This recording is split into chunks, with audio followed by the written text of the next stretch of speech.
Well, how about those Chicago Bears? Talk about a difference a year makes. It was 1 year ago, maybe not the calendar year today, but it was the day after Thanksgiving 1 year ago that the Chicago Bears told Matt Eberflus we're done now. So you all remember how Thanksgiving ended in Detroit for the Bears, where it was a massive fire drill at the end of the game, timeouts, clock management, brutal, and the Bears management decided to make a change at the coaching position. And we all know what happened after that. Ben Johnson arrives, and then they start 0-2. Not just 0-2, but a hard 0-2. In division. 0-2 in division. Losing at home to Minnesota, having J.J. McCarthy come back on him in the fourth quarter, and then going to Detroit and having a 50-burger popped on him. And all they've done is win 9 of 10 since then and completely remake themselves, completely remake the NFC North, and perhaps the NFC as a whole. I said a couple of weeks ago that I needed to see a full game from the Chicago Bears, start to finish, where they looked like the better team, that they were the ones dictating the action. They weren't the ones pulling it out of their orifice at the end of the game in the fourth quarter. And for 2 straight weeks, home against the Pittsburgh Steelers, now in Philadelphia, punking, that's right, punking the defending NFC champs and Super Bowl champs in their house the day after Thanksgiving, after Philadelphia takes a 21-0 lead on the Cowboys and then blows it.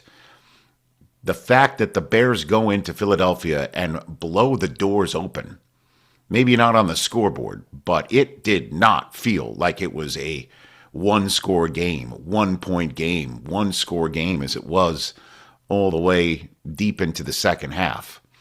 The Bears 100% were the dominant team in Philadelphia on Friday. 281 rush yards, 2 100-yard running backs in Kyle Monangai and DeAndre Swift. As the Prime Video broadcast said, it's the first time the Bears have had 2 100-yard rushers in a single game since 1985 when Walter Payton and Matt Suhey did it for the eventual Super Bowl winning champions of the world, Chicago Bears.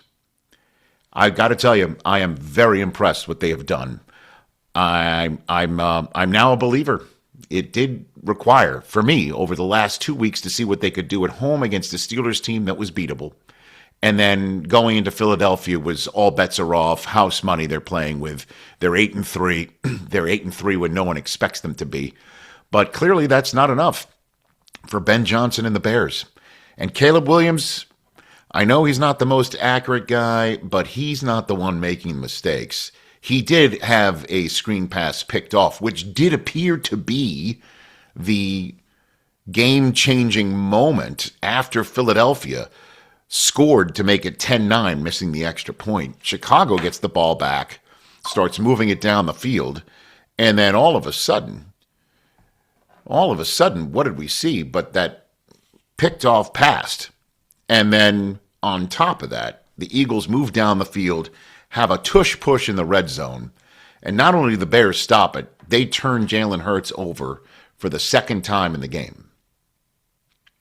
And what they did after that was a 12-play, 87-yard drive that included 9 runs. 9 runs. Just jammed it right down the field on the Eagles, flipped the script, and came out with the win. So what happens now for the Chicago Bears is sit back, root for the Carolina Panthers, because if the Panthers beat the Rams Sunday in Carolina, the Chicago Bears would go into the month of December as the 1 seed overall in the NFC. They would have a better conference record than the Los Angeles Rams. Give it up, man, because Chicago now winning 9 of 10, maintaining that lead over the Green Bay Packers, and on a weekend where We're about to see Michigan and Ohio State play one another, arguably the best rivalry in any sport, anywhere. Certainly in college football. The number one rivalry in the National Football League is the Chicago Bears taking on the Green Bay Packers, which they do 2 out of the next 3 games.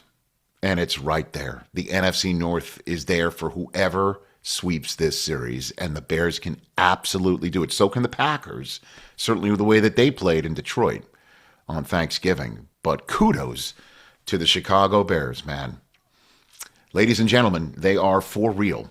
And that throw Caleb Williams threw to Cole Kmet to essentially end the game, rolling to his left, throwing against the green, flipping it into the end zone perfectly for that touchdown to put the Bears up by 2 scores, not settling for a field goal to keep this thing in doubt, but essentially calling game on the defending Super Bowl champs in their house in front of their angry fans, booing left and right.